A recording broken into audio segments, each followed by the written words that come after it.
Ik viens, kurš domā, ka no 24. gada plānotā pilnīgā vārda un viedokļa brīvības ierobežošana internetā nozīmē arī agoniskā ierobežošanas procesa beigas, kļūdās. Jo viņš joprojām nav sapratis, kas ir mūsu viedokļa sarksuņu darbības pamatā.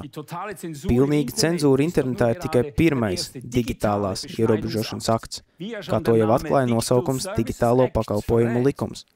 Es to paredzēju jau 2009. gadā, kad tika dibināts mūsu pirmais rokas ekspreses par un pret. Rezultāts bija sašutuma vētra. Visi man toreiz teica, cenzūra nekad nebūs iespējama mūsu tik brīvajos sociālajos plašsaziņas līdzekļos. Mani sauca par nezinošu nespeciālistu. Manas prognozes apstiprinājās, tāpēc vēlos vēlreiz uzsvērt to, ko mēs esam teikuši jau no 2008. gada ar mūsu ACK arhīvu un no 2012. gada ar mūsu KlāTV arhīvu. Tagad ir jautājums par to, būt vai nebūt. Mīļie, klausieties! Diemžēl mūsu pasaule jau gadsimtiem ilgi ir nonākusi zvēriskas slepenas sabiedrības varā.